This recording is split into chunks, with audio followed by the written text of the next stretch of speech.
Good evening. I'd like to call to order the August 24th, 2021 regular meeting of the Methacton School District Board of Directors. Please rise for the pledge. Of the United States of America, to the republic for which it stands, a nation under God, indivisible, with liberty and justice for all.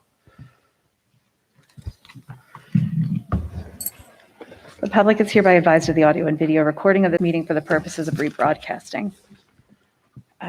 We have all board members in attendance except for Ms. Cancro, who is on her way.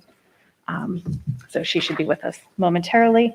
Recognition of guests and scheduled speakers. Dr. Zerbe. Thank you, Madam President. This evening, it's my pleasure to introduce our Director of Curriculum, Instruction, and Assessment, Dr. Walsh.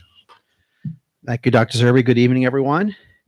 Induction is a program that all new teachers participate in as a part of their orientation to the Methacton School District. This year, we had a group of 15 new teachers that were in attendance both yesterday and today with various topics such as instruction, human resources, pupil services, technology, and safety all covered. It is my honor to share with you the induction class of 2021.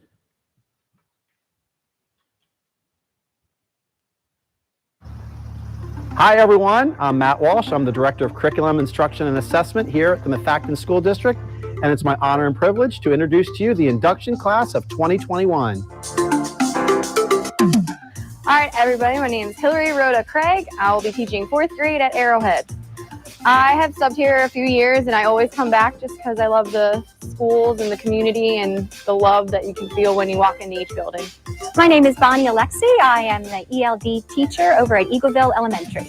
I actually started my student teaching 3rd and 4th grade over at Woodland many years ago, and my first job was a remedial math teacher in the district. So I've come full circle. My name is Raphael Kiefer. I'm going to be the 8th grade science teacher at Arcola Middle School, where I will be teaching another long-term sub position. I was a long-term sub last year, where I'll probably see a lot of the same kids again, or some of them anyway. And a lot of my teachers I worked with last year and the teams that I worked with last year are phenomenal. So I'm looking forward again to another great school year with Arcola. Hi, I'm Alexis Maroney. I will be teaching 9th grade environmental science at the high school this year.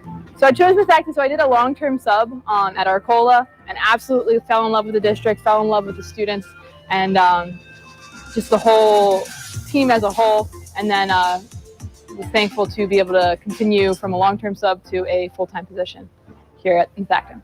My name is Megan Rowley. I'll be the reading specialist at Eagleville Elementary School this year. I'm looking forward to a new position. I've been in the classroom for 7 years, so I'm getting out of the classroom. Technically, I'll still be working with students, but I'm looking forward to a different position. Hi, my name is Amy Delaney, and I'll be teaching general music K through 4 at Worcester Elementary School.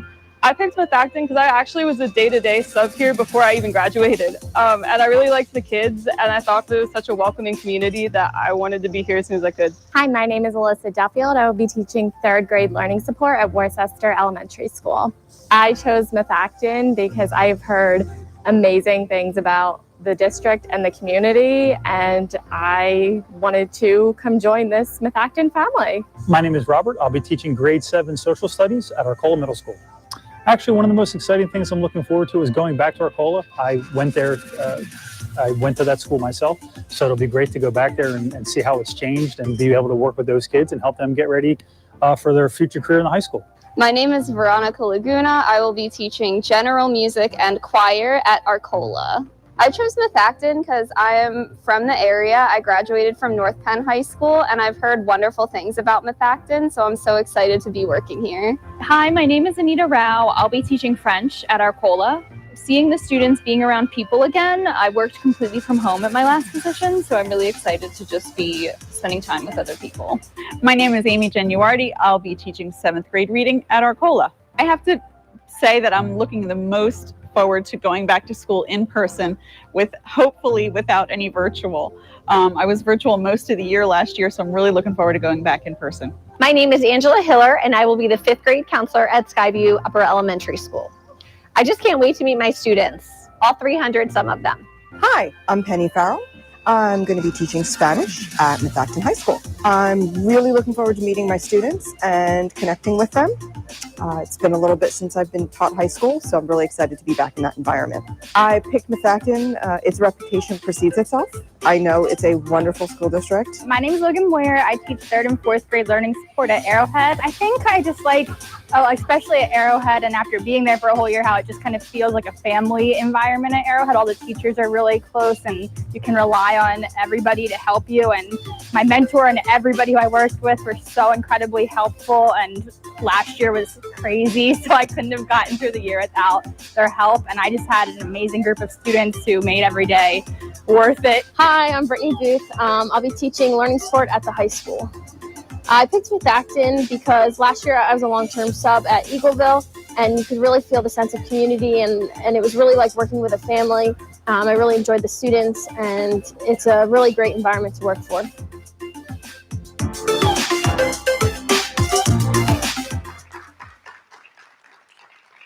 As you can see, we're really excited to have our new induction class of 2021, and a special thanks to Amanda Kelly for her expertise and production skills at the very last minute. So thank you again. Any questions for Dr. Walsh on the new teacher induction? Once, twice? No questions. There's 2 teachers you might want to warn because they are going to have my 13-year-old. So if they have any concerns, you can send them to me. Duly noted. Okay. All right. Well, thank you very much. Next on the agenda, we have the school start. We have Dr. Walsh, Mr. Regina, and Dr. Angstad. And board members should have a copy of the presentation at their table. They're also welcome to follow along if they want to turn around and watch the screen. Good evening, everyone. So tonight, the 3 of us will be going over just some of the Methacton School District opening updates. To get things started, it'll be Dr. Angstad, Dr. Walsh, and myself. First on the agenda will be Dr. Walsh. He'll speak through some of the education updates. Second will be Dr. Angstad. She'll speak through some of the COVID protocols and mental health services. And then finally, I'll wrap up with some of the operational updates. So without further ado, we'll turn it over to Dr. Walsh. Okay, so we're going to talk about those 5 topics: induction, our welcome back activities, technology, some PD days, and the Methacton Virtual Academy. So first up, I'd like to talk a little about the group that you just met, the induction class of 2021. There are 15 new professional staff that were hired as of today. Some are right out of college, and a few others have experiences from other districts, so we're excited to welcome them and onboard them, and they officially start tomorrow with professional development activities. August 23rd and 24th were the days slotted for induction, and we've always had 2 days, and then there are 4 after-school sessions if you are brand new to the teaching profession. So I'd probably say about 10 of the 15 are brand new to the profession, so they will be attending 4 after-school sessions, and those sessions cover a range of topics such as parent-teacher conferences, the observation process, differentiated instruction, as well as progress reports and report cards. There'll be things that we covered during induction was the departments as district overviews. There will be a time at the building with their mentors, which occurred this afternoon. So they got to be paired up with that person who they'll really form a close bond with through the entire year and kind of guide them through the various things that will happen between now and the end of the school year in June. And we also have a year-long celebration plan because it is an important accomplishment to fulfill your induction process. I remember mine from many years ago, and I'm still in touch with my own mentor. But everything that we do aligns to the Danielson framework for teaching, the 4 domains about planning and preparation, classroom environment, instructional practices, and then professionalism. So everything we did over these past 2 days, it ties into one of those domains and one of those elements. For tomorrow, we'll be talking about with our staff how we can welcome back students. That is a big focus with our professional development this year. Some of the things that took place to welcome back our students were the tours were held this summer by the principals and the school counselors. There's a big focus on building climate, culture, and relationships and connections. For example, the seniors will be having a back-to-school tailgate in the high school parking lot. At Arcola, they'll be doing a Spirit Week. There's a book study also at Arcola, and the elementary schools will continue to work on developing relationships and connections with each other and with their teachers. We establish a caring community of learners, K-12. That's essential. We all know that. Kids don't care what you know till they know that you care. So we'll really be focusing on that these first few weeks of school, really with our social emotional activities. Arcola especially will be focusing on period 8, the whole month of September on social emotional and wellness. So again, our focus is less about curriculum and more about those relationships those first few weeks of school. It is essential now more than ever. Some technology updates from Mr. Brannick's department. We will continue to have our 3 tech integrators to support the teaching and learning at all levels. The smart boards projectors are continue to be used as an instructional tool in the teacher's toolbox. We also have tech support at each building for those teachers who need additional tech support. And if there's any problems or tech issues, there is a help ticket system that's been very successful. Student device distribution. Devices are scheduled for distribution for K-2 and 10th grade. Kindergarten will be receiving tablets this year, and Chromebooks will continue to be used grades 1 through 12. Our district email migration took place to the cloud, which just adds another layer of security. Anything that is cloud-based is a lot better than what we have housed in-house. And our curriculum integrations continue with our technology. We found out through the pandemic a lot of fantastic tools. Our teachers continue to use them, and we're thrilled to just integrate them into our teaching repertoire. So that's a great thing that's happening with technology. Our PD days, our professional in-service days, will take place tomorrow and Thursday for all staff. Department and grade level meetings will occur. There'll be school-based faculty meetings where they'll review procedures, practices, and routines, the traditional back-to-school information that teachers have to cover. And you can see some of those professional obligations required under the Pennsylvania Code is Act 13, which is a revised teacher evaluation system, grades K-12. Act 126 is the mandated reporter training, grades K-12. Act 71, which is our youth suicide prevention training. That's all mandated through our Safe Schools protocol. Teachers will continue to update and refresh their Google Classrooms. And as always, students with special needs have IEPs, 504s, and healthcare plans. They will also be reviewed. And our Methacton Virtual Academy, as of today, we have 57 students. We are supported through the Brandywine Virtual Academy. Right now, we're asking for 1 semester obligation, which will end January 21st of 2022. And you can see the breakdown of our enrollment numbers. And again, this is as of this afternoon. So again, 57 students total. Okay, so those are some of our back-to-school activities that'll take place between now and welcoming back students on Monday. Questions? Very quick question, super quick. Yeah. Those numbers that don't look like they changed too much. The Maybe- overall, Okay, sorry. I would say the overall numbers we may have had a few students who've returned, but other students may have also been added. Okay. So at the end of the day, yes, it's 57. Okay. Thank you. All right, and I'll pass it over to Dr. Angstad.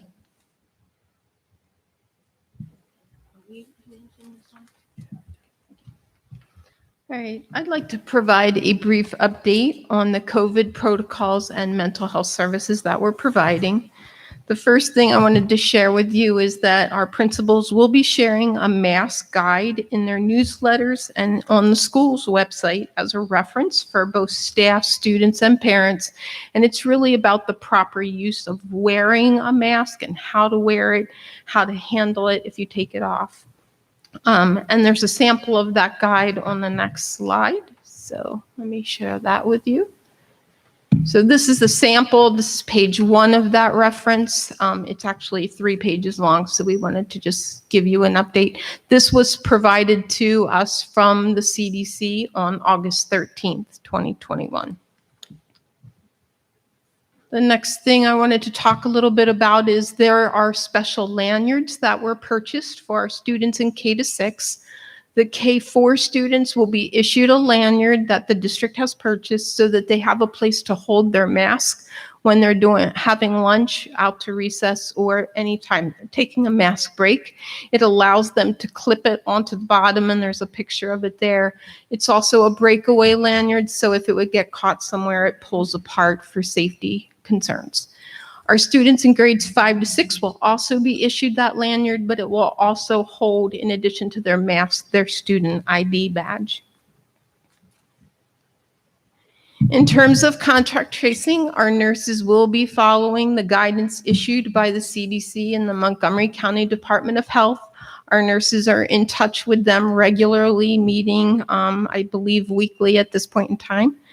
The chart on the next page summarizes the steps they will use to identify who is a close contact.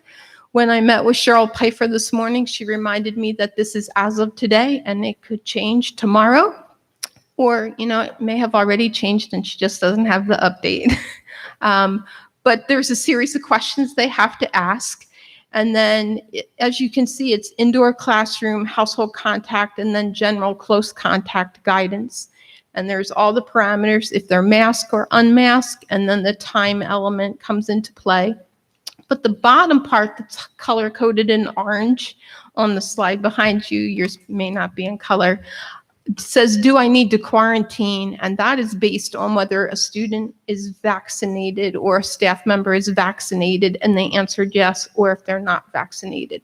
So all of those things play a role in who is a close contact. We expect to have less close contacts this year than we did last year, just because of the way the new regulations are being handed out to us. And she did say that this was as of the latest information she had as of today.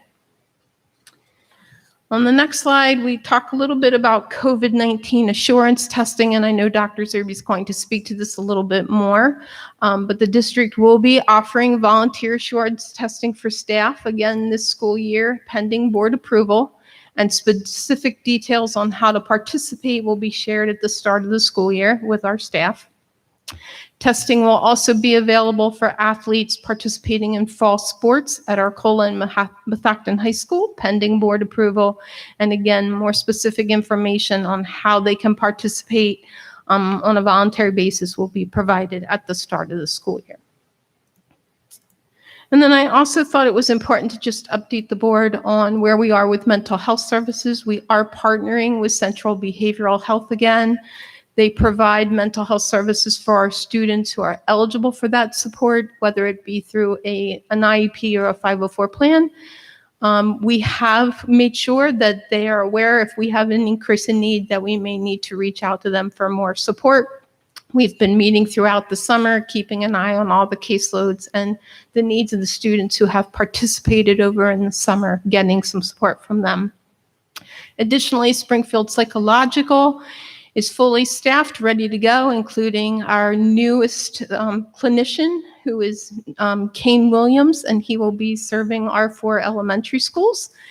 They will be providing that services for students in grades K to 12. So we're excited for that expansion and appreciate your support. And lastly, Springfield Psychological is also developing an infographic for our staff, really talking about mental health awareness and the signs and symptoms, things they should be looking for in their students as they're returning to school and they're sitting in front of them. What are some of the things they should be looking for, just to kind of give them a little cheat sheet, so to speak. If you're not quite sure what to do, here are things you should be thinking about for your students. And I believe the next slide goes to Jay. Mr. Regina. Are there any questions for Dr. Angstad at this moment? Ms. Reese? Just a quick thing. In the past, we were lucky enough to visit with the REACH staff at Arcola. Not anytime soon, but at some point, I would, I'm sure Jen would agree as chair of education, at some point this year, I'd love to touch base with the elementary and high school, since we got an opportunity to talk to the Arcola people, just because it was really nice to see what Arcola was doing, and we haven't had a chance as yet to see more about the high school. And Absolutely, and they loved when you visited at Arcola, so. Thank you. Thank you. Any other questions, Ms. Perdue? Just a quick question as far as what I didn't hear here today is what is our process for requesting mask exemptions? Is that something that will go through the nurse, or are we telling them to go through the buildings? Yes, so currently what I've sent out to our buildings, it's been sent to the building principals and our school nurses, is that if a parent is asking for a mask exemption, there is specific information that they need to receive from the parent. If the student already has an IEP or a 504 plan, there's a different process for those students reconvening the team and having that process through that channel. If the student does not currently have an IEP or a 504 plan, they would provide the documentation, and then the 504 team would meet to discuss accommodations and determine if it's a request we would be honoring. And that's based on a medical or a disability need. Thank you. And then just a follow-up question, and I don't know if you know it now. We talked about testing for staff and also the athletes. And I guess you mentioned that we won't have the specifics until the start of the school, but I'm wondering if we will provide testing for athletes, is it also possible to provide testing for students if there's possible exposure in the classroom or anything? I believe Dr. Zerby is going to speak a little about that in the next presentation. Okay, thank you.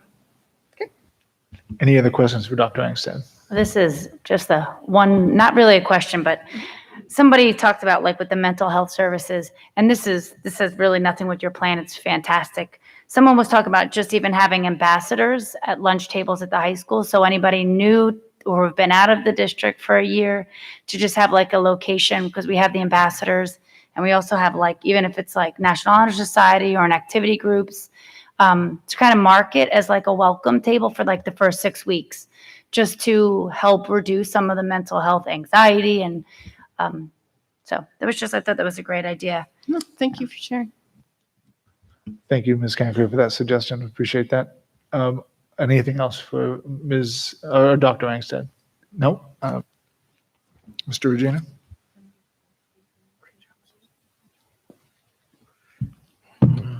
Good evening. Number of topics we're going to talk about for operational updates. First, we're going to talk about staffing and where we are at the start of the school year. We'll have a quick review on busing, review some of the safety protocols that we have potentially changed or may look a little differently after the pandemic. We're going to talk about alternate events and things that we're planning for going into the future with respect to that. And then finally, we're going to talk a little bit, something that's been a topic of ours recently, about tents and outdoor spaces at each of our locations. To start with staffing, great job, Dr. Sorgini and his staff and the other administration on getting all of our contracted teaching positions filled. Now, I say that, of course, excluding the resignations we just received last week. This is an ongoing process, as many of you know. As one school district hires one group, there's interviews that take place and they're hiring others. And we're doing the same to other districts at this time. So for instance, for those individuals that we're hiring from other districts, they're placed on a 60-day hold, most of them from that district. So we are hiring substitutes in a long-term capacity to be able to fill that 60-day window. Naturally, if they're on this agenda, the likelihood is they're not going to resign as early as to maybe tomorrow, which gives them 2 weeks. So you're looking at the end of October before they're released. So we're planning for that naturally each year to know that that may happen to us. Building substitutes, we do have building substitutes in each of our buildings, although we did get the approval to double that, and we're still trying to.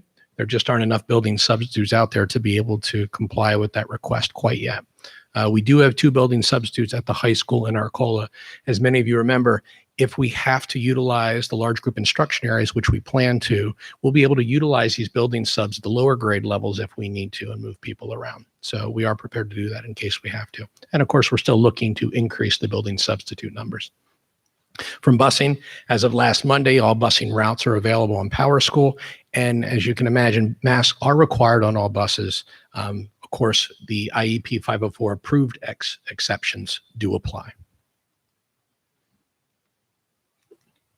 Safety protocols. First of all, you're going to hear a term potentially in the county. It's called alertus. So what took place was there was a class button system that took place in the county. It was a system where there was a panic button essentially in each school. If pressed, it would go straight to the 911 dispatcher and it would alert 911 that there was something going on at the school, that they alert the authorities. That system will no longer be in place starting December 30th of this year. So the district had invested in the alertus system, which is a similar system that also has a beacon located in the district that alerts internally that the button has been pressed to give us enough of an option to be able to alert the school in case we would have to go into a lockdown in that situation. The hope is we never have to use this, but in cases where it might happen, we do have that here in the district at each of our building locations. Threat assessment training, this is a mandate, a state mandate, a federal mandate actually at this moment in time, where schools have to train their staff on threat assessment, which essentially is training staff on if a student makes a threat, how do we assess that threat and what do we do for that student to support them and any of the victims that may be associated with the threat. So our staff was trained, those on the threat assessment teams, in June, and we'll be providing a 1-hour video to all of our staff to educate them on what threat assessment is in the upcoming month. Stop the Bleed training. It's something you may have heard about as well. This is a training and a kit that we have that essentially will provide a way to stop the bleed in case of a trauma. Those that have seen the research on it, in case of any kind of situation that take place, the one way that we could potentially be in a bad situation is if we can't stop the bleed of an individual that's experiencing that trauma. So this is a training and a toolkit for our staff members, so they know how to utilize that and they're trained to do so. For drills, our drills are pretty much the same this year, with the understanding that we did do last year for the situations in which students were not in person, or if we had some distancing requirements, we held some video trainings that took place in place of fire drills or even lockdown drills if we couldn't run them in person. We are prepared to do that again, although it is not our first option. We're prepared to do that again in case we do go into a situation where we find ourselves in a virtual environment again. Alternate events. Dr. Gravities and her staff are already planning for alternate events for homecoming. And as you can imagine, prom preparation and graduation preparation certainly are being discussed already, and what those alternate events could look like in case we have to go to that route again. Other building level activities are also being discussed at various levels. And again, that's something that the administrators and their staff are working on diligently and just preparing just in case we have to go to those in the future. So for the tents and outdoor spaces, what we're looking at is a 20 by 40 tent. There'll be each of our buildings, there'll be one in each elementary school, at least at this moment in time. And these are just the original plans. This is certainly subject to change if the need arises. And then a number of those at Skyview Arcola campus and at the high school campus. The table setup arrangement is there will be 10 tables under this tent. At Arrowhead, you can see the location of that tent. It's in the rear of the building there. Again, this is the general area, the planned area for it to go. We do recognize that there could be things as we're preparing these tents and putting them up that may cause us to change the location. For instance, at Arrowhead, there is some macadam in that area. We may be forced to use smaller tents if the need arises. But at this moment in time, that's the one location for that tent. In Eagleville, the location is in the back of the building on the far end of the field. In Woodland, it's in the front location there at near the bus loop. At Worcester, right behind the school. Right now at the Skyview Arcola campus, we have 4 locations that tents could be placed. Each of those locations are on 2 on the opposite ends of the building, further towards the Skyview on the campus, 1 on Arcola end, and then 1 behind Arcola. And then, of course, at the high school, we have 4 locations, 2 on either side that could be located at the high school. And that is all the updates that I have and Dr. Walsh and Dr. Engstead have. I'll take any questions. Any questions? Ms. Reese? It's more of a request similar to what I made with Dr. Engstead. As far as safety protocols, you're sharing that with us because every in-service safety protocols are gone over, and I don't know if it's a facilities question or are you listening to that feedback? Is that me? Is it the mask? Want me to go like that? Yeah, okay.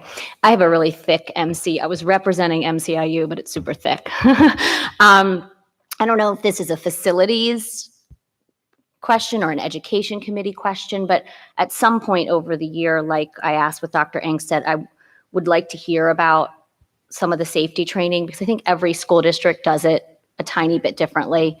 Like I have a 3-hour training on Thursday and it's a little bit different than what Methacton does. So I would be curious about that.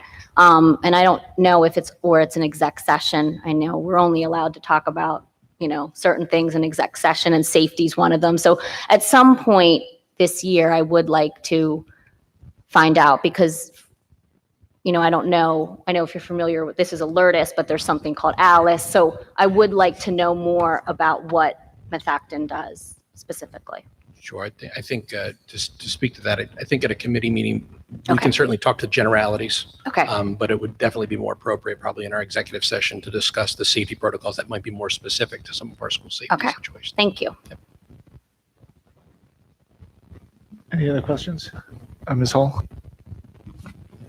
I just want to say thank you for all the information on the professional development that's being done. I know in policy, a lot of times it comes up in review of when are these trainings going to be held and things like that. So I appreciate the clarification on that. You're welcome. Thank you, Ms. Hall. Any other questions? Okay. Thank you, Mr. Regina, Dr. Walsh, and Dr. Angstad. Very much appreciated. Next on the agenda, I have the matter of COVID-19 testing. And I just want to share some information. I don't have a presentation to share. There are two documents that are posted to the agenda, both at the guest and scheduled speaker section of the agenda and also on recommended board action items. For the past 5 months, there have been discussions on various testing options, with CHOP recommending the Test to Stay program and the county recommending the ACIT program. Recently, the state program was released, and their program, better known as a pool testing program. In the short of all of this, the CHOP Test to Stay appeared to be the most promising for the staff and students, but it is not supported by the county.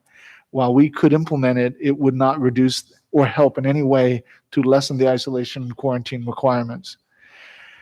The impact fundamentally is not aligned with the county's COVID-19 exclusion policies, and that's what prevents the county from, as per policy, prevents them from enabling or allowing Test to Stay to be accepted.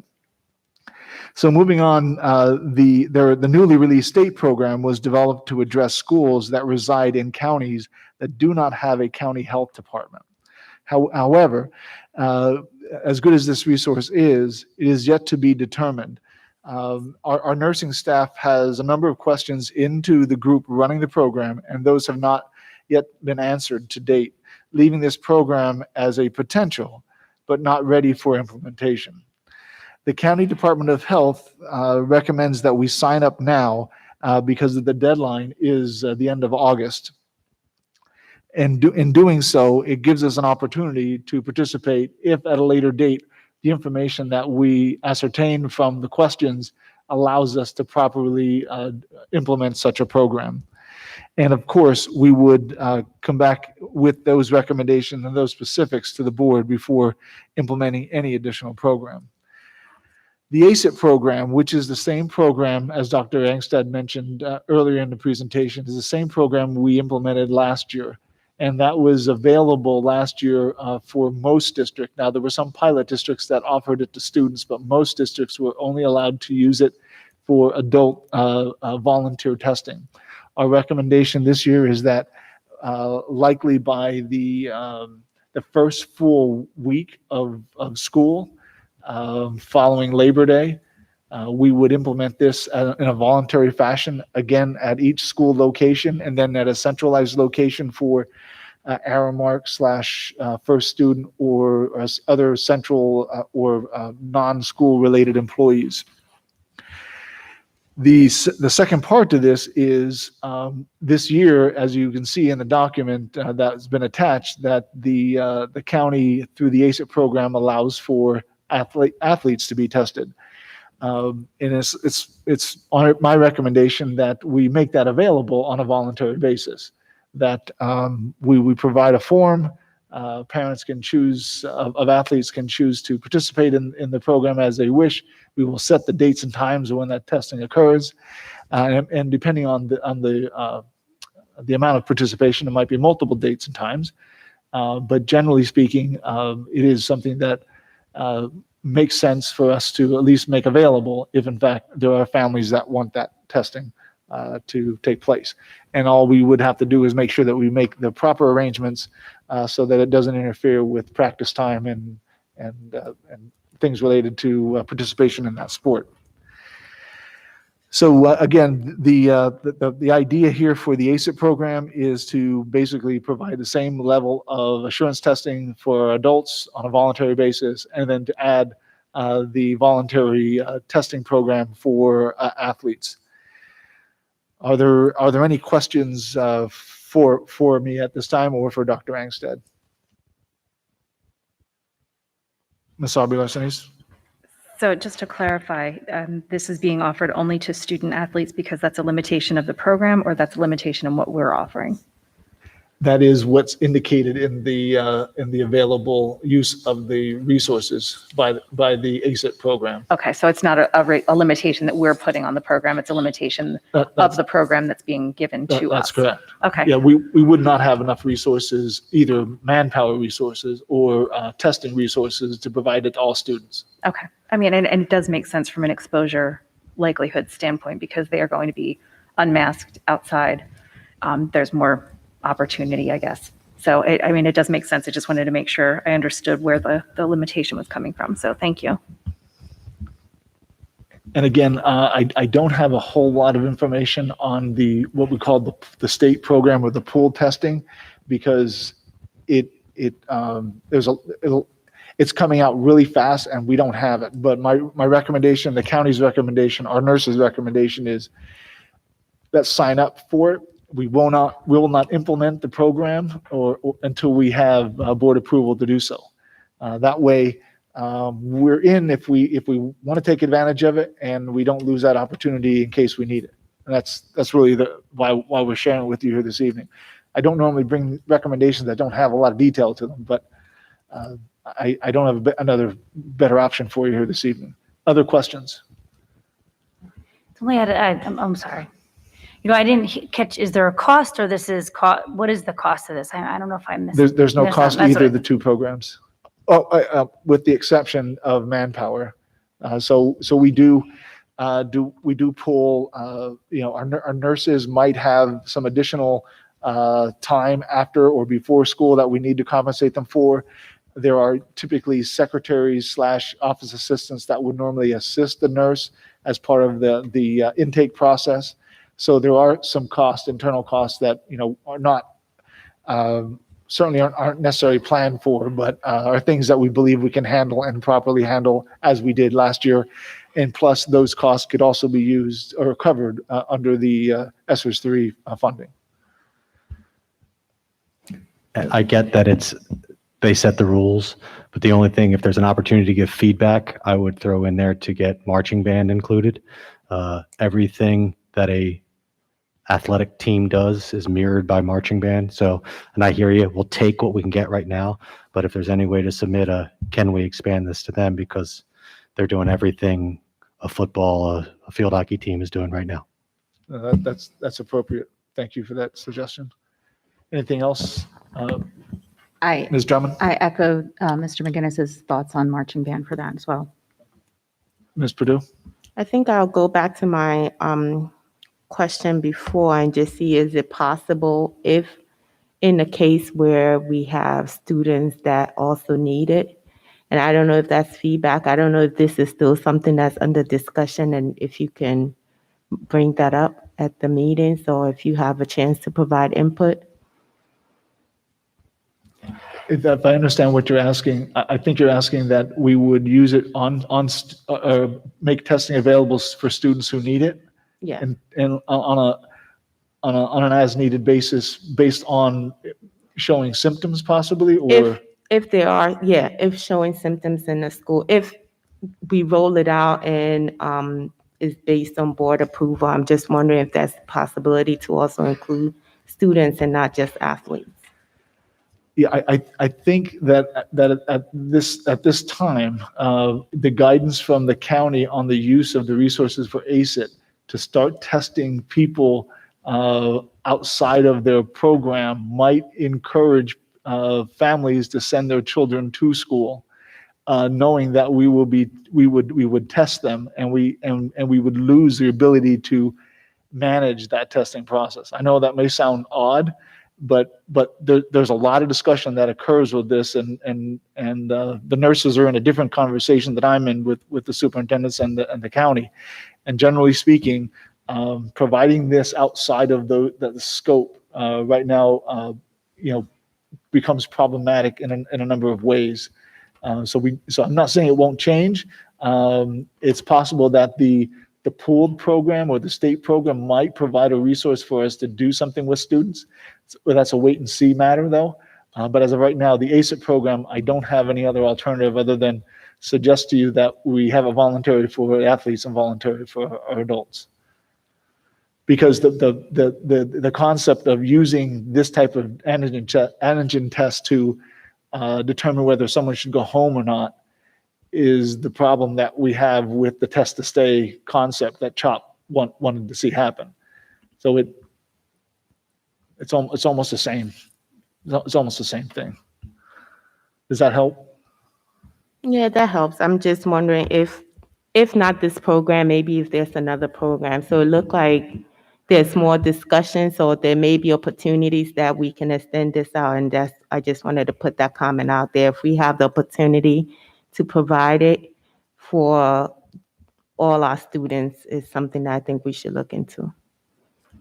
Well, we can certainly do that. I think I'm certain there are for-profit organizations that provide testing services and supplies and materials for school districts to test our entire student body. If our nursing staff, our administrative team, we haven't considered that as a productive way of managing the pandemic. However, if the board, wants us to look into those things and come back with some recommendations, we can certainly do that. But at this time, I don't have those resources. I'm aware that those are out there. I get the emails on a regular basis, so I probably see what you see in terms of those resources. Again, those things look, from my initial review, they look good on paper in terms of providing a particular service to help us address this. There's a huge number of time and manpower challenges associated with us administering tests or even doing administered tests, and how to do that on a regular basis.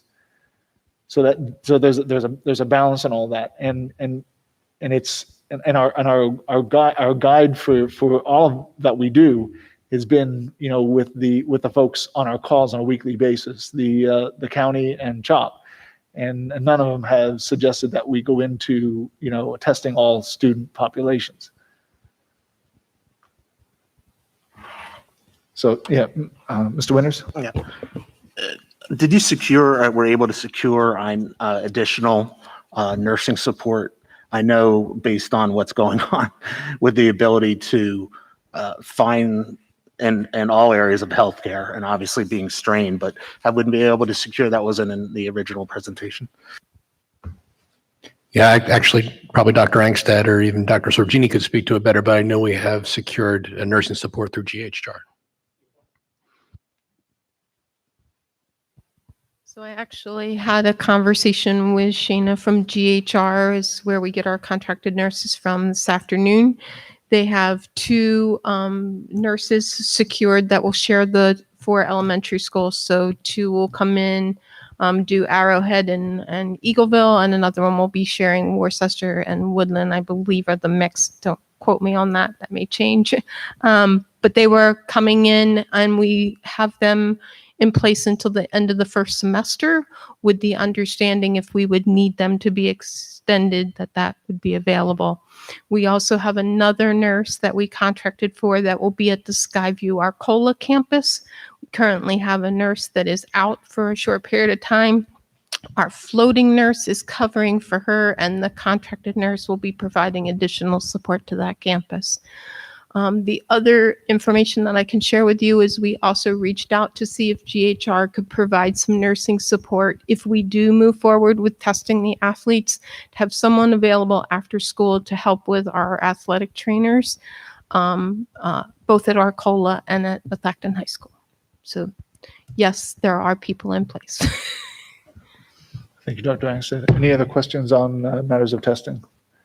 It's not seeing any other questions. That ends the scheduled guests and speakers for this evening. Thank you, Dr. Zerbe. And just as one final comment, I really do appreciate the all hands on deck approach that we have going for the start of school year. I'm already excited for the start of school, and hearing everything tonight has made it even more exciting. So thank you for all of your hard work these last several weeks and this last year and a half too. Can I ask, I'm so sorry, can I ask one question before with the presentation? The volunteers, whatever the policy will be, like what you guys are thinking with communication to the volunteers, because I think everybody's eager to get involved. So even if there's some level of support, like library when nobody's there, or just if you could send communication, I think they want to help. Thank you, Ms. Cancro. All right, so moving on to reports, we have attached to the agenda the Finance Committee report. And I'm assuming other committee reports will be attached as they are available for those that were held. DEI report, Ms. Drummond? Thank you. The Methacton School District DEI leadership team presented the community survey data, a summary, and subcommittee developed recommendations to the administration. At an in-person work session on August 4th, the district's administrators developed short and long-term priorities from the recommendations. In an in-person work session on August 17th, the district's administrators with the DEI committee leaders and available committee members, which were 38 participants, took those prioritized recommendations and created SMART goals to formulate the action plan that will carry into strategic planning. Several of the action plan items have been earmarked to be expedited for execution at the onset of the year. These include, but are not limited to, communication of the code of conduct to students, families, and staff at the onset of the school year, communication of the process for reporting incidents and the process that administrators will follow when they receive a report. The August 17th meeting marked the final meeting with Dr. Bruce Campbell, our consultant, whose contract concludes at the end of the month. Completed action plans are due to the DEI office by September 12th. The Methacton School District DEI wrap-up meeting is set for September 27th, and information to connect to the virtual meeting will be posted on the website. Thank you, Ms. Drummond. Looking forward to having our student board representatives join us again, hopefully next month. For the Education Foundation, we have with us this evening Mr. Beam. Oh, I'm sorry. Do we have an update for North Montco? I'm so sorry, I skipped right over that. And just real quick, IU meets tomorrow, and we didn't have a July meeting, and I will tell you about North Montco, and Liz, if I miss anything, please let me know. We met on August 16th, and the plan is, of course, 100% in person. The director did note that we would only go virtual if for some reason there was a functional closure due to staff or student quarantine. She doesn't expect it. I'm not trying to scare anybody, but she did want to know that would be the only reason that it's 100% in person. We kept with the approved health and safety plan in June that follows Montco, and everyone will be fully masked at North Montco. Couple items of interest there. They were able to purchase a new diesel truck as part of a grant, and the reason that's so important is because these trucks have new electrical systems. So the students can't possibly learn how to fix a diesel truck without a new diesel truck and the electrical system. The other note of interest was, as you may have remembered, they were trying to extend the mechatronics program because it is so valuable and so popular. So they had but they had extended a room for mechatronics. They're unable to find a second teacher because it is such a specialized program. However, the good news is they were able to place all the students who wanted to participate in mechatronics. So there is no waiting list for mechatronics, and usually there is a waiting list. So there was kind of like a bittersweet double-edged sword there. And they are providing the teacher with instructional support because there are a lot of students. And what they were able to do with the extra space is expand the internet technology program.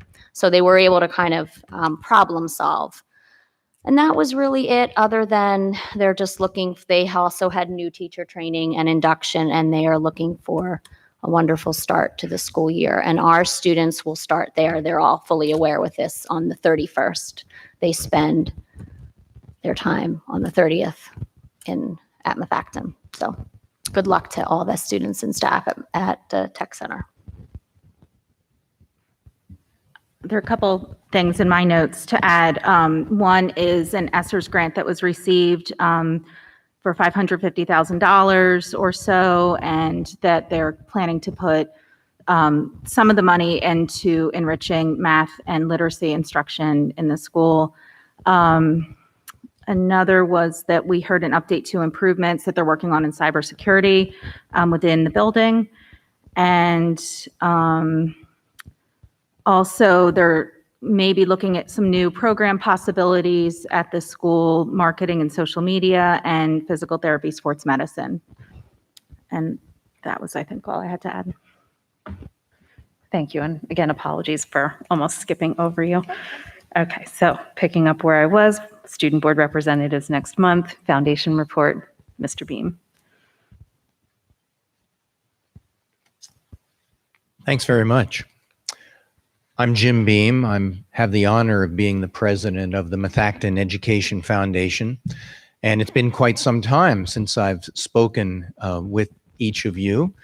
And consistent with the theme so far this evening about the new school year, I just wanted to come before you tonight and for anyone listening into this meeting from the community, just to give you a brief update of where we've been as a foundation and where we're going as we head into this new school year. I hope and think that you are as happy as I am that the foundation, thanks to the wonderful community support of individuals and businesses, and I also want to specifically thank Dr. Zerbe and Tim Bricker for their support in terms of engaging businesses and others to make contributions to the foundation, which have enabled us to really make a difference in the lives of students here in Methacton. This past year, the foundation has given more money to the district than it ever has before. And the good news is I'm very optimistic about the pace of which we're going to continue this into the future. As you may well know, some really wonderful things have happened this past year. There have been some new courses that are coming into fruition after a lot of planning. We have the hydroponic farm lab in the senior high school and also the CSI forensics lab. These courses are cutting edge opportunities for students to really participate. And I so wish they'd had something like that when I was in school. I mean, these are the things that our kids are really going to get excited about. And for the parents out there who have younger children, by the time they get to the high school, these courses will be refined even further. I'm just really excited about where this is going to take us. You know, it's just part of what we are doing. And thanks to you for your embracing all of this, and thanks for the teachers who came up with these ideas. And I do want to take a second for any teachers that are out there. We are continuing to look for new ideas and new opportunities. I've been meeting with Dr. Zerbe. He has met with his administration. They have come up with wish lists of ideas, ideas for new things that we haven't done yet, new things, new opportunities for us to do. And a list has been presented to the foundation, at least to me. The foundation board hasn't seen it yet, but there's some wonderful opportunities there. And I love the creativity which has been demonstrated by the administration in terms of helping us keep moving forward, keep taking this upward. We really are climbing higher as a district. And I think it's something that you should be proud of and that all of us in the community should be proud of as well. In terms of something else that started a year ago, is that someone came to me with a concern and a complaint and wondering what we could do, thinking that we needed to do more about entrepreneurship, that in this age in which we are living, it's all the more important for people to think outside the box, for people to not just rely on government or anybody else just to take care of them, but for people to continue with the American spirit of entrepreneurship, taking a risk, doing something that hasn't been done. I'm looking at the water bottles that are in front of all you, and I'm older than just about all of you, and I can remember drinking from a hose as a kid, and somebody saying, you know, someday maybe they'll put water in a bottle and sell it. And we all said, that'll never happen, you know, and just look. So with the opportunities of entrepreneurship, you know, we did uncover a wonderful organization called Unchartered Living. We're also working with Junior Achievement, and I'm delighted that this fall, the entrepreneurship class, which will be taught by Mike Urbancic. Did I say that right? I hope I didn't mispronounce his name. Urbasic. Urbasic. Thank you. That's going to be happening. The foundation has played a large role in terms of providing the initial funding for that. And what's going to be especially terrific about all this is that community volunteers are going to be coming in. We have between 40 and 50 students already enrolled for this class in this first year, which exceeded my expectations, to tell you the truth. I think it's only going to grow. I had meetings today with a couple of very prominent community leaders, businessmen, and I told them about this and offered them the opportunity to provide people from their companies to come in to speak to these students. And they said, I'm not going to do that. I'm going to come in myself. This is really important. So we are doing something here which is catching the thread of the business community and showing them how, in a very relevant and practical way, we are teaching our students to enter into the business world, whether they go immediately after high school or after they complete a college or other higher education opportunity. By anyone listening to this, I would like to say that we're still looking for more volunteers. I have no doubt that we're going to find them. I think there's a decent chance that there's some volunteers right here among you on the school board, and I'd be delighted to talk with you about this more. We're not looking, and I'm going to wink. Well, you can't see me. We're so far away from each other, but I'm not going to wink at you and say, we're looking for bright, active, excited people wanting to come in and excite our students. We're not looking for people who are going to come in and bore them, because we all know it's a sin to bore a kid, and we're not going to do that. But I am extremely excited about this opportunity. And by the way, this is going to be a lot like a Shark Tank situation. At the end of the year, they're going to have projects they're going to go through. And at the end of the year, there's going to be a competition. And this gives us an opportunity to, in other parts of the country that I've seen, it becomes almost as big as a football game with student activity. So anybody who is interested in volunteering, please let me know. This is something that's going to be very, very exciting. I think you all know that on September 30th, we're having our second Apex Awards event. It's not going to be a dinner, but it's going to be at the Bluebell Country Club, and it's going to be heavy hors d'oeuvres and beverages. And there are a wonderful list of honorees. This is going to sell out. We're not quite there yet, but we are well on our way. So anyone who is interested in attending, please go on and get your tickets. It's going to be a sellout. We are planning this event, by the way, with all contingencies in mind. Bluebell Country Club does have a tent. They don't have a permit to use it, but we're going to see what happens. We're planning, you know, we're planning this like you're planning the school year on a daily event, you know, day by day. We're going to see what happens, but come heck or high water, we're going to have that event, and it's going to be very successful. I'm very excited about it, and I look forward to seeing many of you there. The last thing I just want to mention is last week you heard a presentation from Dr. Zerbe. Talked about the strategic plan and what's going to be happening.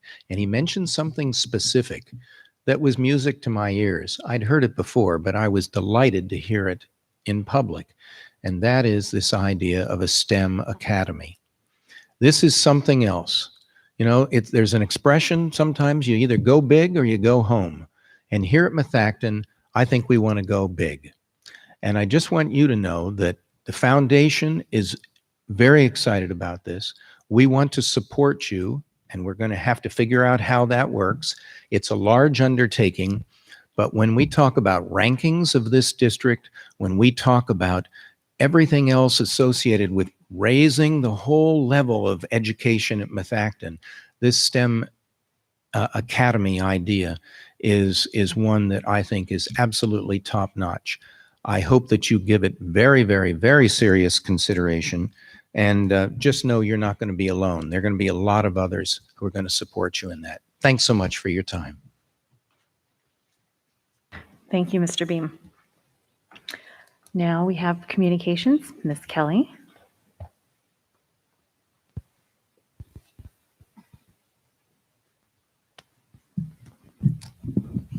Thank you, and good evening, everyone. This week, we are welcoming new and returning Methacton teachers and support staff in preparation for what is sure to be an outstanding school year. Earlier tonight, you saw a video of our 2021 induction class, which we will also post online. Up next, tomorrow and Thursday, we'll have 2 days of in-service for our teachers. The first day of school is August 30th. I'll be there with my handy camera at each building, taking a lot of photos, so please stay tuned for a slideshow of all the opening day action. And also, please download printable first day of school signs thanks to the Education Foundation. It's on their website, methactonfoundation.org, so we want to see your photos, your first day photos as well. In other news, this school year's theme is Building Our Future. We have another special video coming out shortly that will show you some of the exciting ways that the Methacton School District is building our future. And please do not forget to stay connected with us by visiting our website at methacton.org and by following Methacton School District on Facebook, Twitter, and YouTube. Thanks so much. Can't wait for the school year to start. Thank you, Ms. Kelly. And now the superintendent's report, Dr. Zerbe. Thank you, Madam President. Ms. Kelly, I think the acting in this superintendent's video is pretty good this year, isn't it? Excellent. All right. All right. I hope everyone likes it. It's pretty, but what I'd really like to share here this evening is I need to say thank you. I need to say thank you to our secretaries, to our custodians, to our maintenance staff, to our administrators, and everyone else that's put in, umpteen hours of work here this summer to get ready for a school year that, hasn't happened yet and hasn't happened for 2 years, where we start off with a welcoming and where we start off with an opportunity to engage teachers and students for the first time, with some students not happening for almost 2 years. So with that, my hats go off to our secretaries, our custodians, our maintenance people, our administrators, everybody that's put in time to be ready for this school year. You saw some of the fruits of that labor here this evening from Dr. Walsh, Dr. Angstad, and Mr. Regina in terms of the things that they've shared. But there's just thousands of other conversations, memos, communications, plans that take place. And I just want to thank everybody. Certainly the board knows, but the public should know that, we have a number of construction projects underway, and those things, just, bear down and put, some additional challenges in front of us. So with all that said, a big thank you goes out to everyone involved, and I really appreciate their efforts. And we will be ready for on Monday. The next thing that I want to share is just a quick comment on the presentation that was provided last week by Mr. McFarland from Lower Providence Township. And his presentation was specifically to Audubon Elementary School.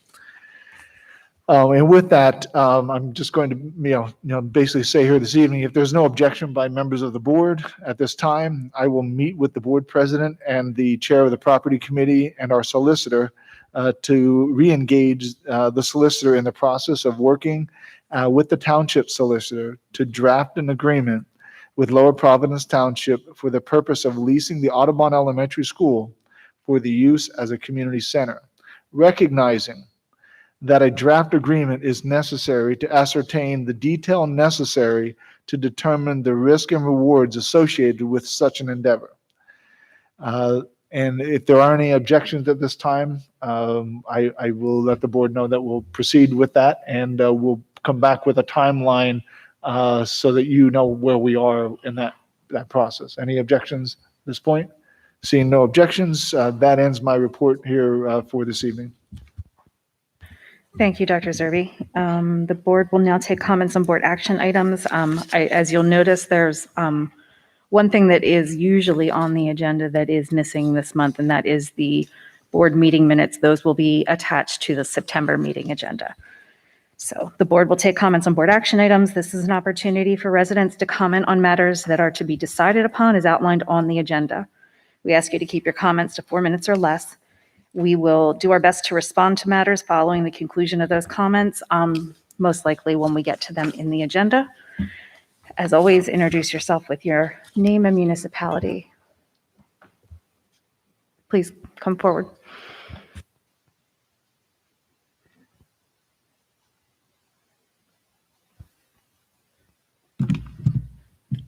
Good evening. John Andrews, Lower Providence.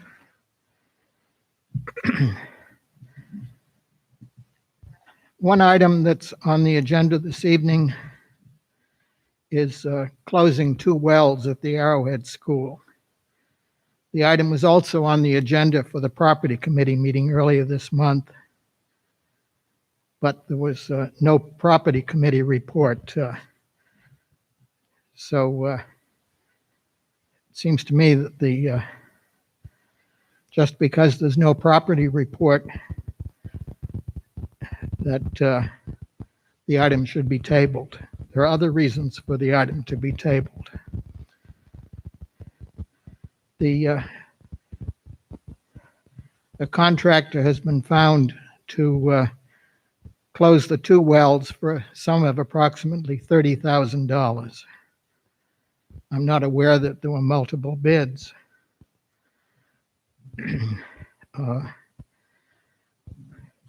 There's no need to close those wells before the construction is complete.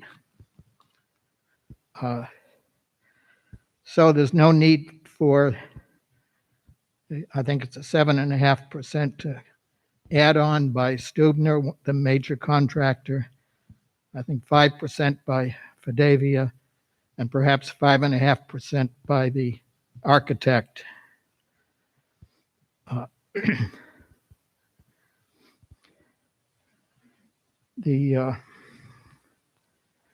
found an internet citation that closing a well costs $500 to $1,000. A well gets closed to prevent contamination of the aquifer that the well would draw water from.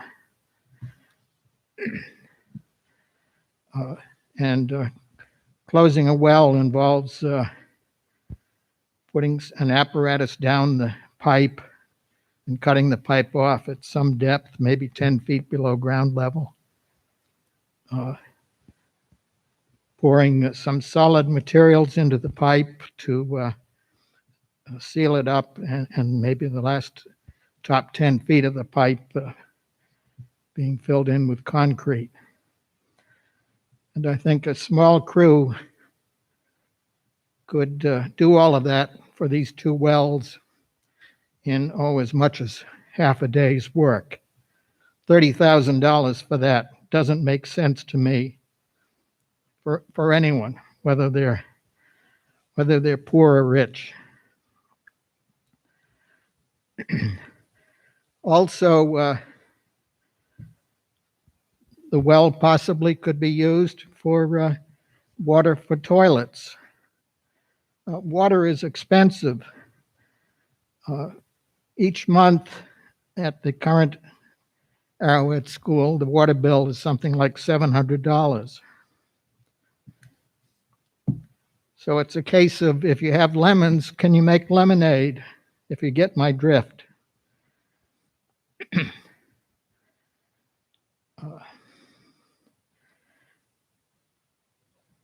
And at a minimum, the responsible action for you to take this evening is to table the change order.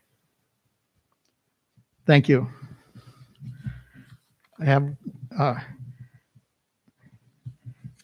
have some other comments for courtesy of the floor this evening. Thank you again. Anyone else with public comment on board action items?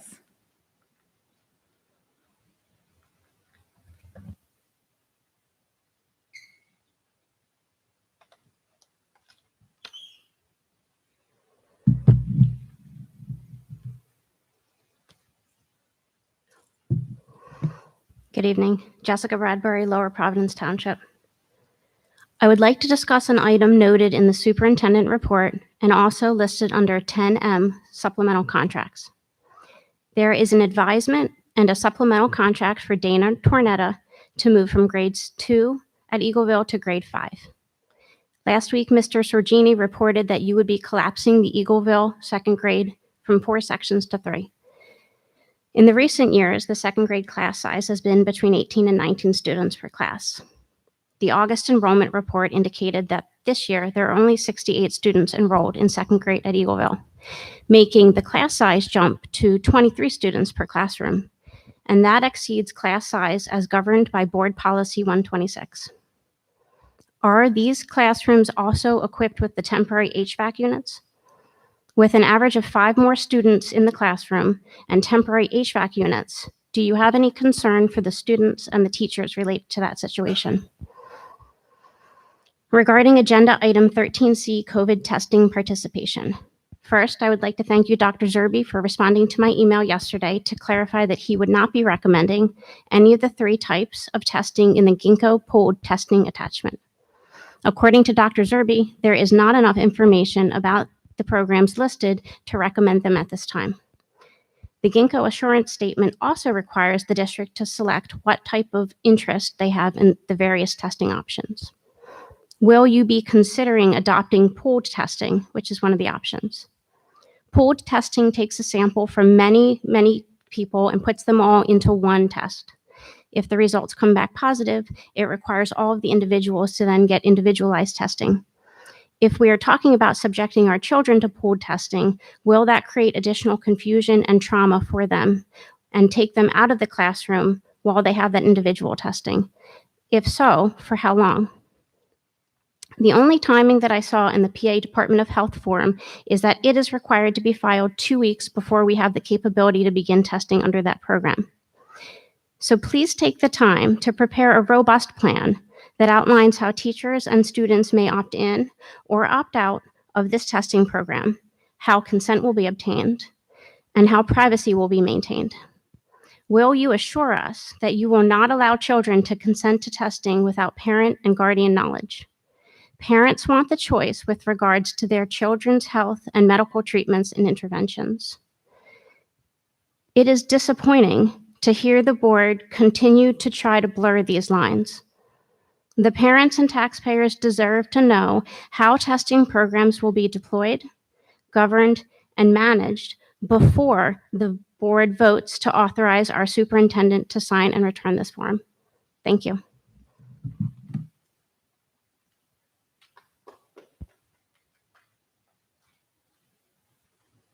Anyone else for public comment on board action items?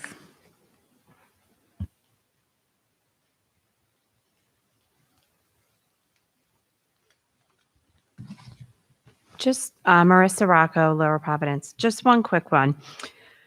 On the approval of the interscholastic athletic schedule, I haven't heard any mention other than an email that someone sent me regarding the limited locker room usage. So I'm reading an email here that students and adults while indoors, gym, hall, okay, that's just about wearing a mask, that the locker rooms would be limited in the number of kids that would be allowed in them at one time and the distancing in the locker rooms. So while you're approving this schedule and some of these events would occur after school, I'm wondering how much more time that might cut into the periods that kids need to leave school. So if you're approving a game, on this schedule that's at, let's say, 3:00 and there's limited locker room usage, are kids now going to be needing to leave class even earlier? And if so, you might want to think about possibly, well, it's too late now, but rotating those end of day periods because kids can't consistently miss the same class. So I'm just wondering how that might apply. And I really haven't seen, I know we haven't talked about it here at the board meetings, but this email was sent out from coaches to their teams or to their team parents. So I would just be curious to know how that might impact the schedule of students and what they might miss. That's it. Thanks.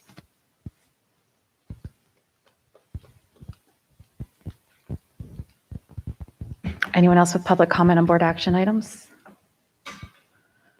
All right, then let's move on with our agenda. We'll be approving our meeting minutes next month. So then we move on to fiscal items, and Mr. Bricker.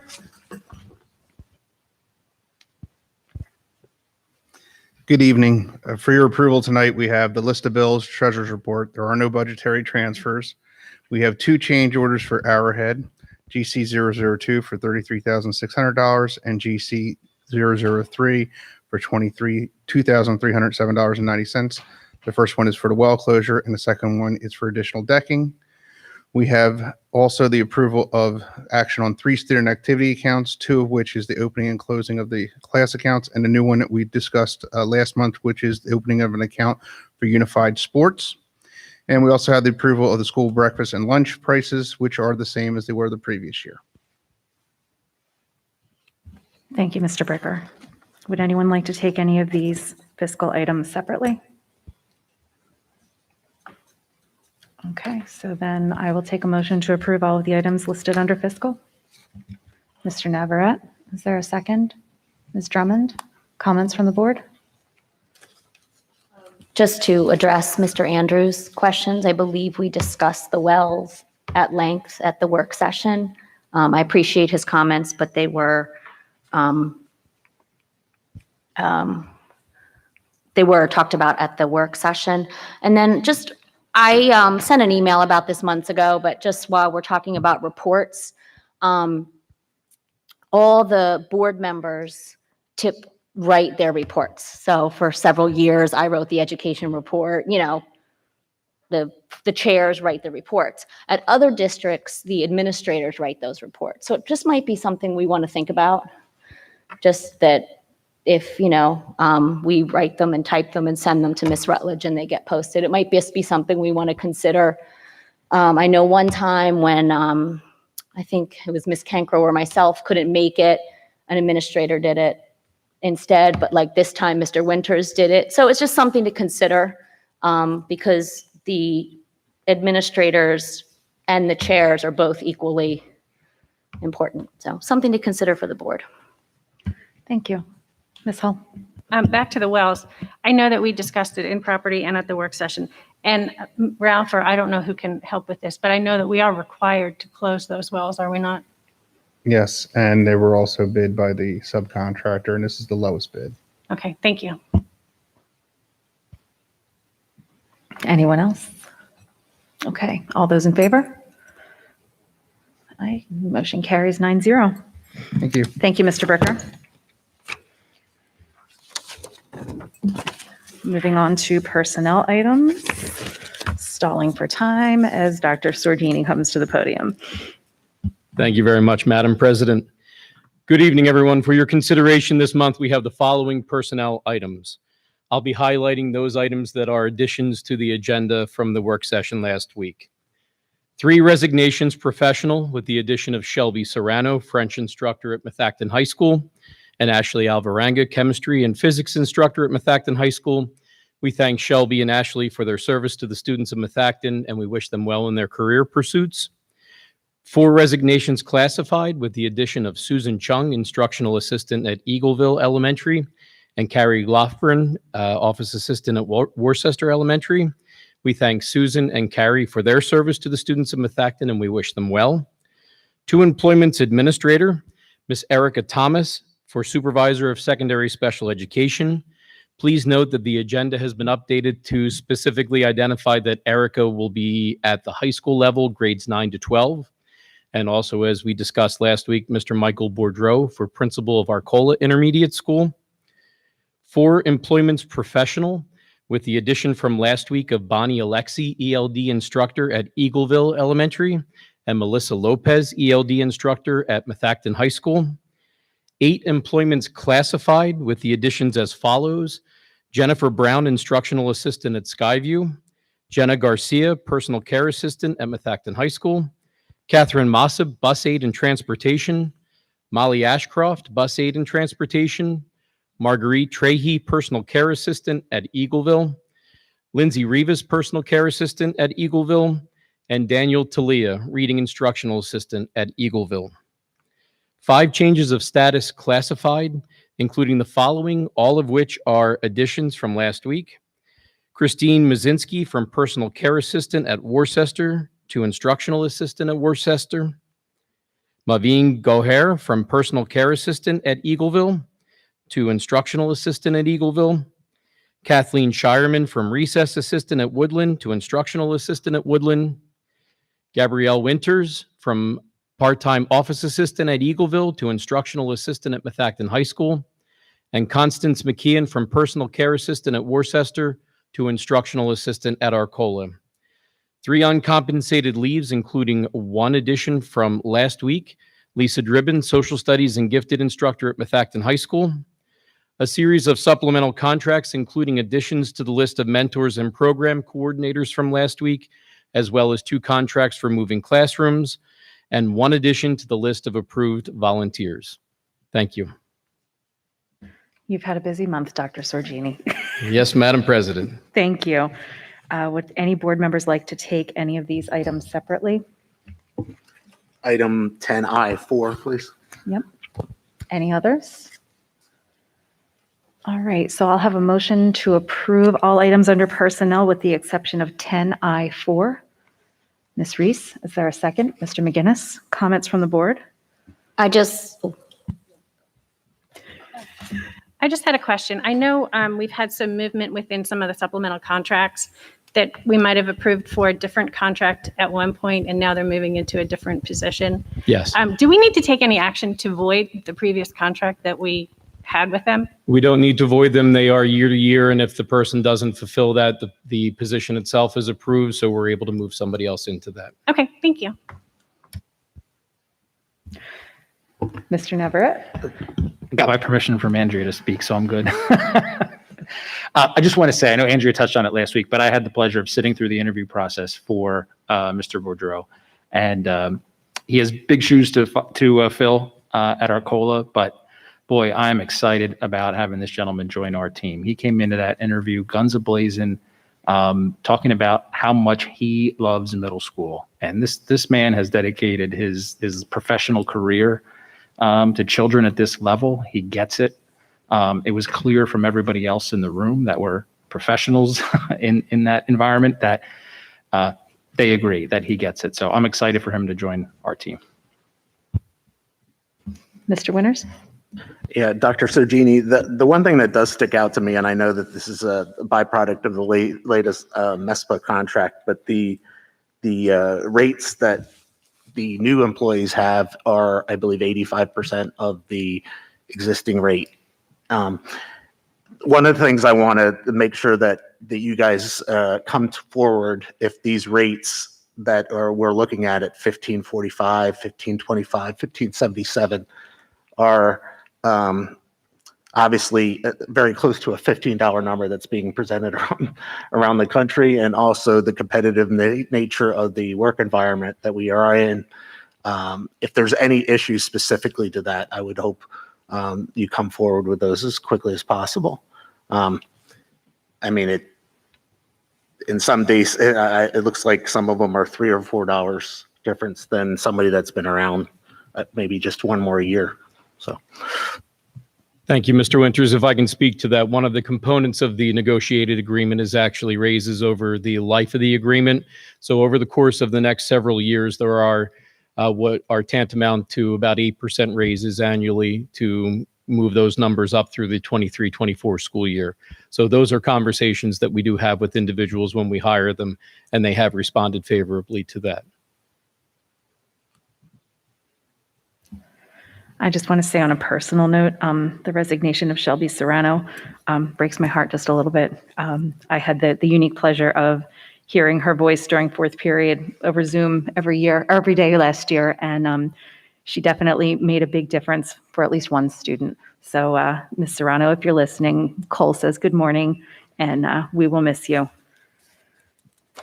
And I'll just follow up to that. Thank you to Mr. Regina for explaining that this happens. I lost 2 colleagues in my hallway this week, but they're staying for time. And so thank you for explaining how that works. And just to add on to what you just said, and I don't want to say her last name correctly, so I'm just going to say her first name. I know Ashley was very involved and coached for us and things too. So I wish her luck in her, as you said, career future. And thank you again for all of this. And to reiterate something I said last week, I am so thankful that the supervisors of special education are set and in place, because those are such difficult roles to fill. So now that we have, our 5-8 Miss Falston, who's been there, and now we have Miss Dr. Mangano at elementary, and then a experienced special ed supervisor in our high school, that helps me sleep at night, because those are very difficult positions to fill. So best of luck to everybody on this paper this Thank year. you. Thank you. We are quite fortunate. Sorry, I forgot one more. I always ask, and I imagine I don't really want to ask on item 10A, 1, 2, and 3. I imagine based on their on or before date of resignation that they're moving on to different districts. Is that correct? They are moving on to employment elsewhere. All 3 of them? I believe all 3 are correct. Thank you. Mr. Winters, just so you know, I did ask as well. Geography, that one district that pays, which we can't compete to with, et cetera. And also, too, I didn't forgot to ask about Miss Bradbury's question about Miss Tornetta. And we have tried very hard to keep that policy. That's unusual, not unusual, but we have kept that policy as much as we can to hold that. And some years it's easier to do than other years. So it's pretty awesome that we have a policy for K-2. And when it's close like that, sometimes we have to make those decisions. Anyone else? Yes. Just want to echo Ms. Aubrey Larsenis's comments on Shelby Serrano and thank her for the service to the district, and just share how much my daughter really enjoyed having her as a teacher. All right. With that, then, all those in favor of the items under personnel, with the exception of 10I4. All right, the motion carries 9-0. And now moving on, I'll take a motion to approve item 10I4 on the agenda. Mr. McGinnis, second, Ms. Drummond, comments from the board? Yes, as in requirement of the Pennsylvania Ethics Act and conflict of interest, I will be abstaining this vote related to item 10I4, which involves a change of status. The nature of my interest is as follows. My wife will become an instructional aide, which will increase her hours at the district, so financially impactful.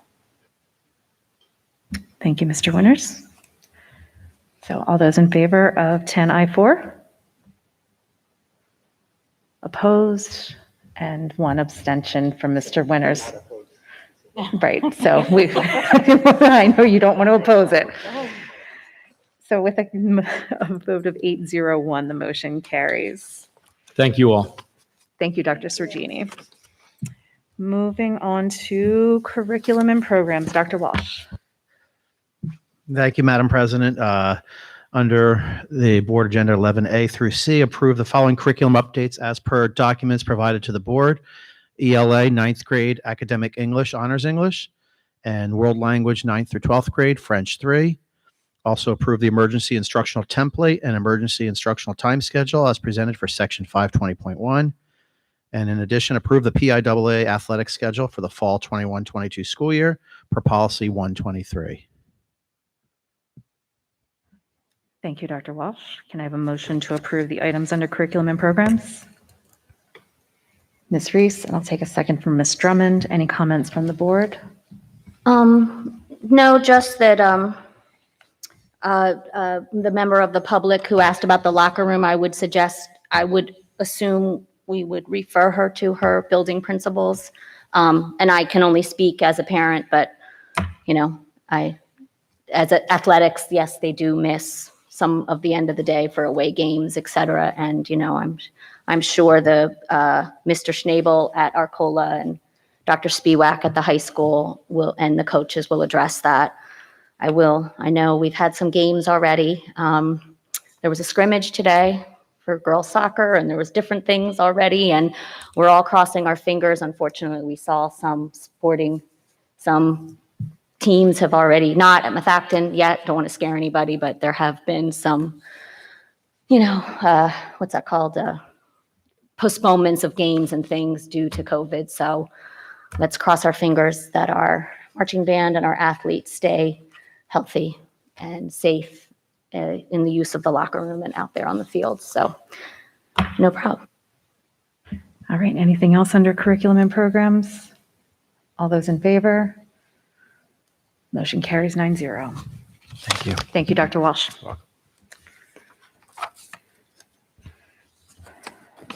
Under policy, we have nothing under first reading. The policy committee did not meet this summer. Under second reading, we have some minor revisions to the code of conduct. I'll take a motion to approve the code of conduct under 12B. Mr. McGinnis, and a second, Ms. Hull. Comments from the board? Seeing none, all those in favor? Motion carries 9-0.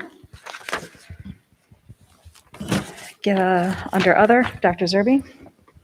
On the agenda this evening is item 13C, COVID-19 testing participation as listed. Thank you, Dr. Zerby. May I have a motion to approve item 13C as listed?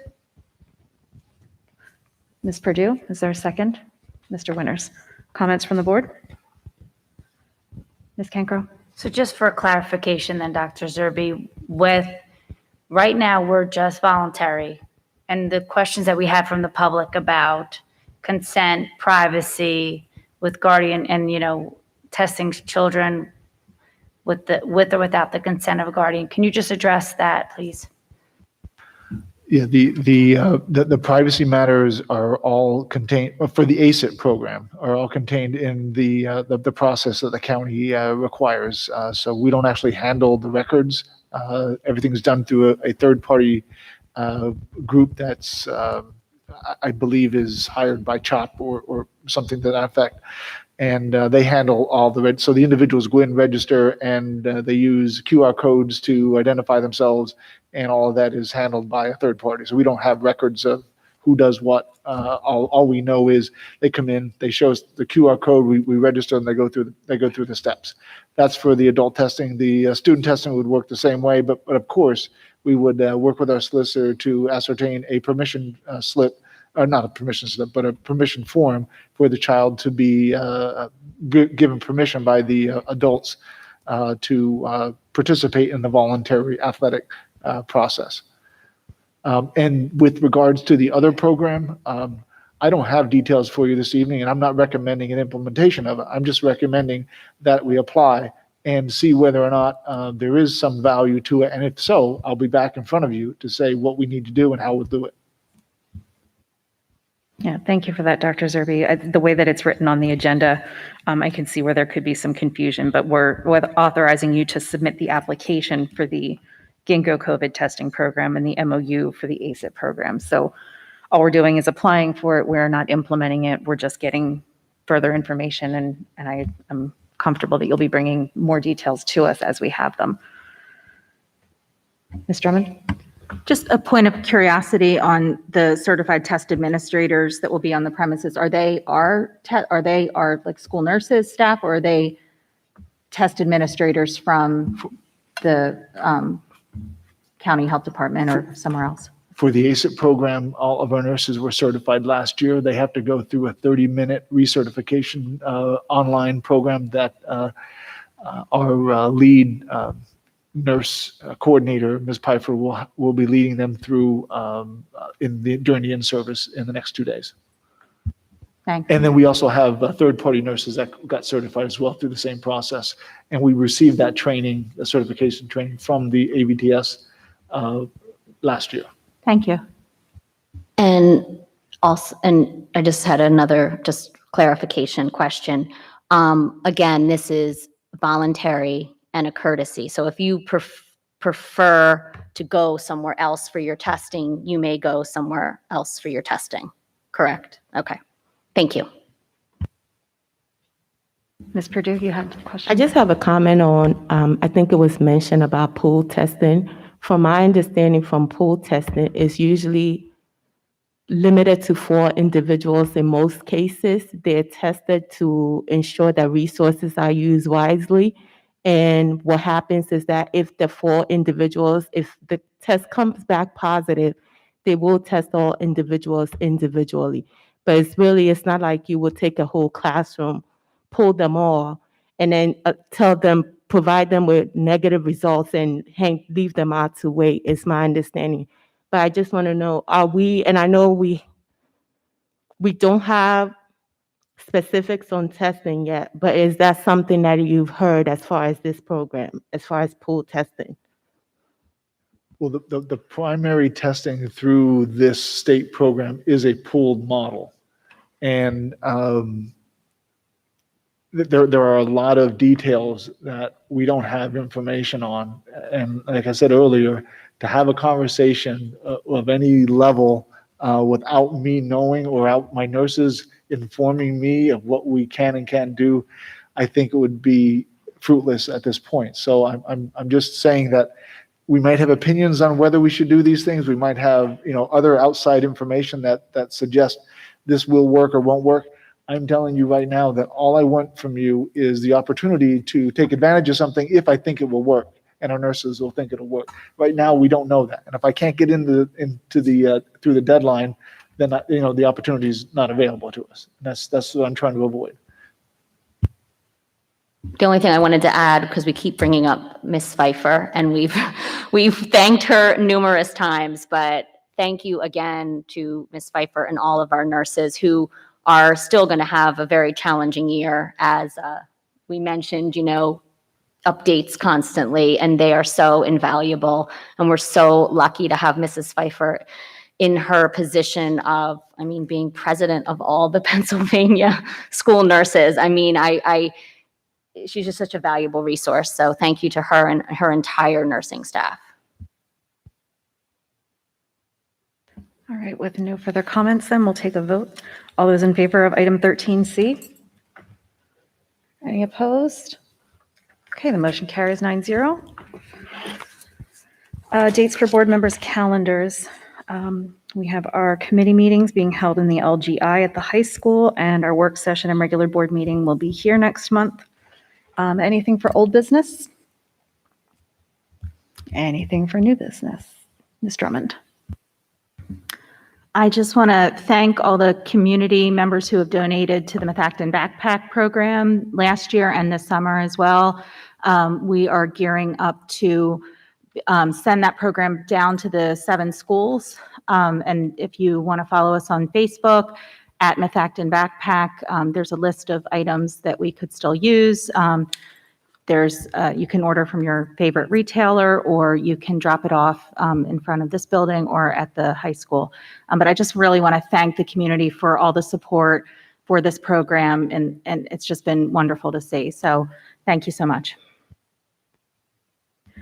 Thank you, Ms. Drummond, and thanks to you and Ms. Winters and now Ms. Otero and Falston for your work coordinating this program this year.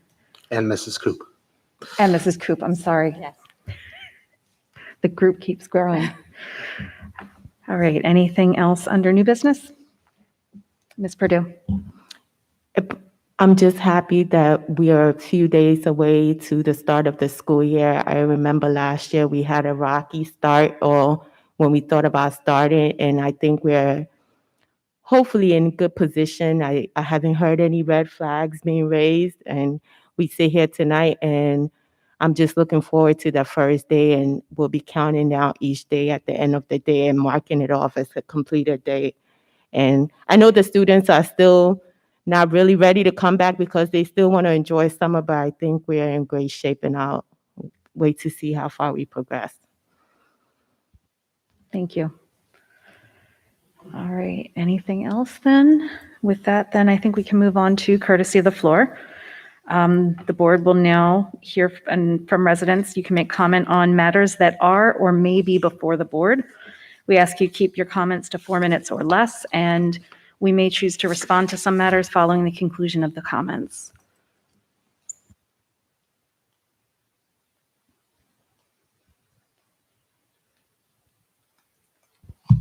Marissa Rocco, Lower Providence. Ms. Reese, that was me that asked that question. And I understand I had an athlete at this school too. I understand they get out early. And maybe my question should have been saved for the end, which is now, because when they're all getting out now for practice, so I know I did comment on the schedule, and this wouldn't really be the schedule, but the email I have here, coaches should send athletes into locker rooms in groups that will appropriately allow for spacing of athletes 3 feet or greater while masked.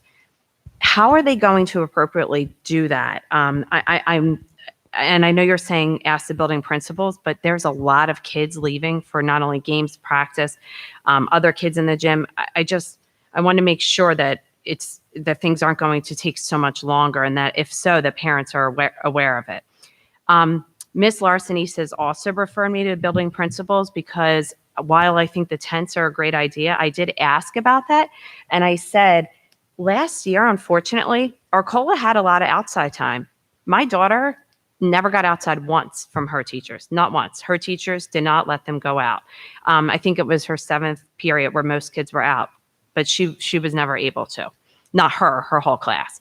So if we are using tents and doing things of this nature, these building principals, teachers need to hear from administration that this needs to be everyone. We need to be inclusive of everyone in the entire school, that they all have equal time outside. Teachers should not be refusing to let their kids outside, and they shouldn't be refusing to go outside. Her 7th period teacher told her class, no, we're not going out. So, and this is the end of the year when it's supposed to be fun. You're letting the kids live a little. And, that's disappointing. And I don't necessarily think that that's a building principal issue. I think that it should be coming from here, filtering down to the principals. Another thing I want clarification on is Dr. Angstead said earlier, we should have very few needs to quarantine because of how we will be masked and distanced. Ms. Reese said last week that she talked to multiple community members and said, because of the 3 feet and the mask, no one will need to quarantine. And I had about 5 community members email me and call me and ask me about that, because they were confused because their kids were sent home last year, traced in the classroom as 3 feet. So I want to make sure we're all on the same page, because it did say on the slide, less than or equal to 3 feet. I think that's what it said. 15 minutes or more masked could be a possible quarantine. So which is it? I just want to make sure we're clear, because if they are in the classroom, and especially at a case like Eagleville now, where we have a lot of kids in a class, we are certain, I'm asking this question, we are certain that they will not have to quarantine at all. I'm asking that question for members of the community. So if we could just clarify that. And then in lunch, obviously that's a different circumstance. So if they are 6 feet unmasked, they will not have to quarantine. So I just want to get clarification on that is the distancing, and that then if that's the case, there really shouldn't be any needs to quarantine. So if we can just confirm that. Thank you.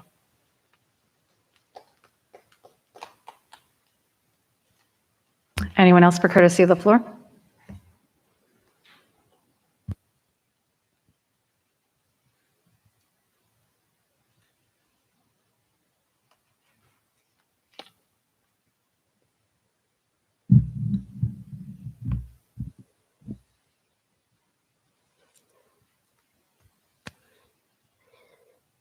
Good evening, Jessica Bradbury, Lower Providence Township. What is the end goal that will enable us to unmask our children? Is it having a vaccine available for all of those under 12? Is it having everyone vaccinated? Is it having 0 cases of COVID? The goal keeps shifting, making it seem like our children will be masked not only for this year, but for years to come.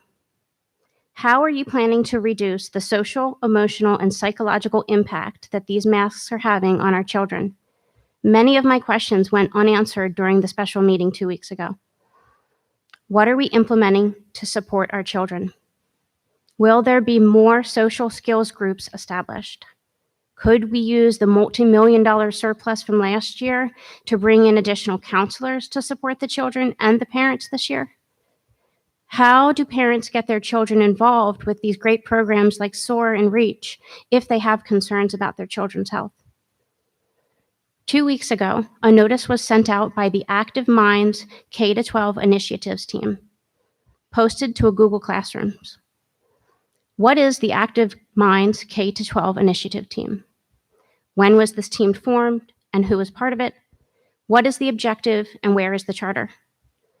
This appears to be an outside program that was shared for awareness to help develop mental health advocacy, but it was limited to BIPOC and LGBTQ students. Ms. Aubrey Larsenes, do you feel that one student's mental health is more important than another's? Mental health is relevant to everyone, every student, every teacher, every parent, and every member of this community. I emailed all 9 of you asking these questions, and I received no responses.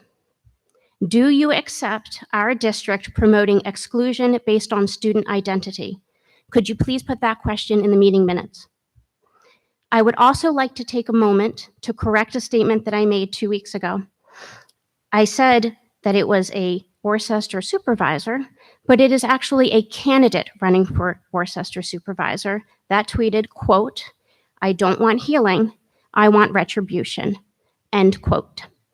She is also a member of the district DEI Community Outreach Subcommittee. Last week, a resident of Lower Providence and a small business owner had his business attacked on social media by a fake account for allegedly associating himself with board candidates. Do you know anything about that, Ms. Aubrey Larsenes? That's not a matter that comes before the board. We should be acting with dignity and respect. We must stop trying to target, stalk, slander, and cancel people in order to silence those with diverse backgrounds and different points of view. Members of the board, 2 weeks ago, not a single one of you has publicly disavowed this hypocritical bullying behavior that is seemingly more prevalent with the adults in this community than the children. Your silence is deafening. Thank you. Anyone else for courtesy of the floor?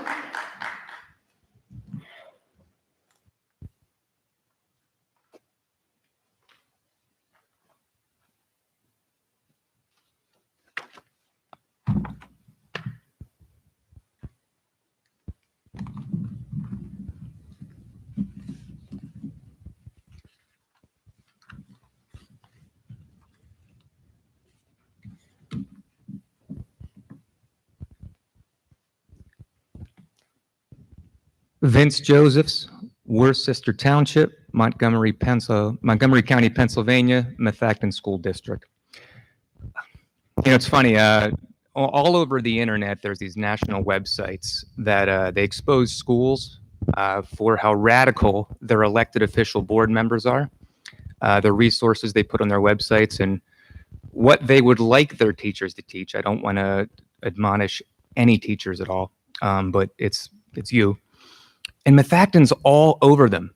I counted at least 10. Do you think people that want to move to this district are looking at those and saying, maybe I shouldn't move there, or maybe I should move out? It's something to think about.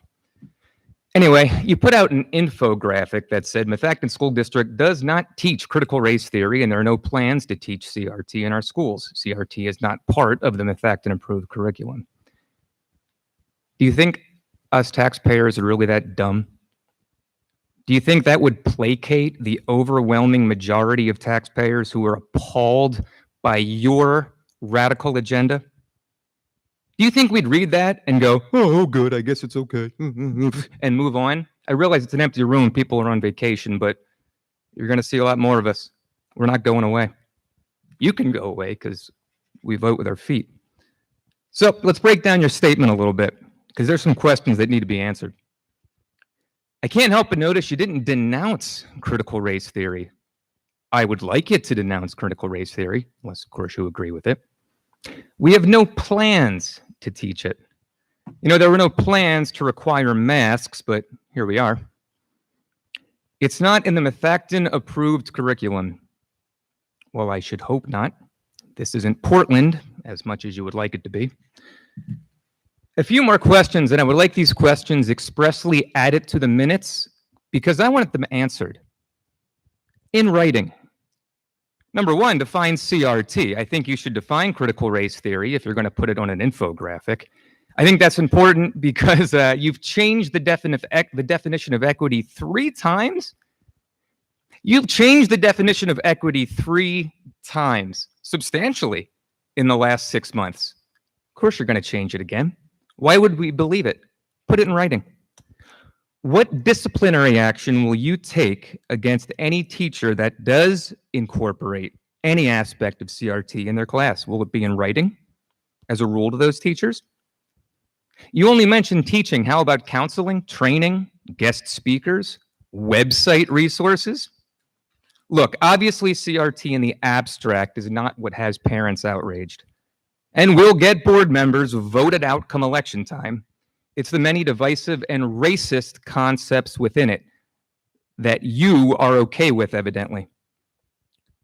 More questions we want answers to. And last I checked, when taxpayers ask questions to elected officials, you're supposed to answer them. That's how this works. Not, oh, I guess everybody left at the end of the meeting, so oh well. Or we talked about that in a workshop, go look it up. Put it in writing, post it, or email it. You can email it to me and then I can disseminate it.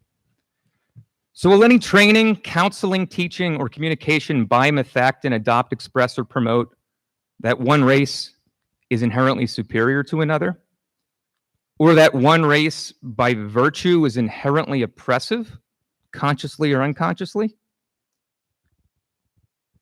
That a person should be discriminated against or receive adverse treatment or receive favorable treatment because of their race? That their moral character is determined by it? That they bear responsibility for actions committed by others that look like them in the past?